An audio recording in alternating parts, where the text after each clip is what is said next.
I first read Atlas Shrugged when I was 21. I just finished at MIT, and I had a classical engineering degree, and I studied all forms of engineering and how to make things. And I'm an aeronautical engineer, so if you don't make them right, the plane falls out of the sky and everybody dies. Yeah. And when I read the book, it struck me as this is someone describing the world run rationally, full of rational actors doing the right thing for the obvious reason, because if you don't do the right thing, the economy falls out of the sky, the world comes to a grinding halt. And so it's always stood for rationality and order and life.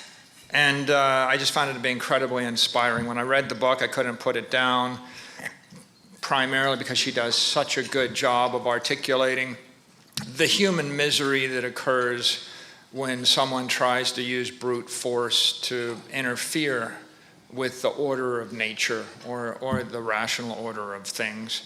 And so I thought it was very inspirational for me. It inspired me to go into business when I was 24, and it drove a lot of my actions in the years that followed. Yeah, I too first read Atlas when I was 21. I just started my first job on Wall Street. I was a bond trader. And I guess the book was sitting behind my desk on the trading floor.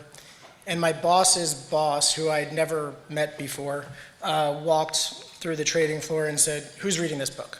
And so I met my boss's boss, and he said to me, "I want you to come into my office after every chapter and let's discuss it." And I was like, this is surreal, right? Yeah. So right from the beginning, it was very impactful. And then going to and from work on the subway, taking the book with me because it is a rather long book, and I'm not the fastest reader. And you'd get glances from people on the subway who are just kind of giving you like a little nod, like, "Oh yeah, yeah." So I was predisposed to be inspired by the book, and then when I did actually read it, a lot of things identified with me. Ayn Rand did a great job of articulating things that I'd thought that I'd never actually articulated, and so it really struck a chord, and I've kind of been inspired ever since.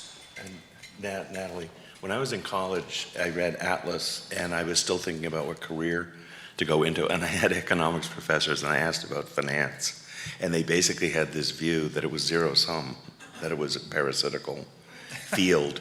And then I read Francisco's Money Speech.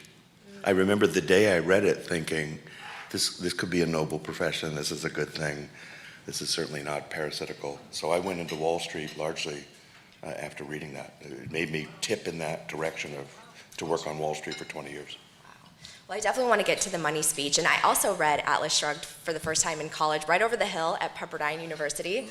Satoshi was getting ready to release Bitcoin. I wish I knew about it back then. I was about to graduate right into the recession. Would have been nice to know about it. But speaking of Bitcoin, before we launch into some quotes and some aspects of Ayn Rand's writings, when did you first encounter Bitcoin, and what was your impression of it? Okay, I was a venture capitalist investing primarily in technology venture capital that used the internet, and I went to a conference in Miami in 2013, a Bitcoin conference.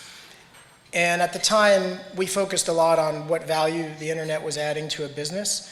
And this was the first time that I'd seen the internet be used to transmit actual value from party A to party B. And neither party needed to know or trust each other. And my mind was just blown, because prior to that, the internet was really only good for transferring information in a very, not particularly secure way. So I knew there was something really significant here, and that's when I kind of got into it. So end of 2013. Yeah, my story is I was a tech enthusiast. I wrote The Mobile Wave and published in 2012. So my day job kept me busy in the software business, but my evening, avocation was looking at all different types of technology and investing in some. And my view of Bitcoin from 2012 on to 2020 was, it was cool, scary, dangerous, threatening, maybe revolutionary stuff, but I couldn't be bothered with it. And I liked Apple stock better. Right? Or I liked Facebook better, or I thought Google maybe was better, and I didn't really need it.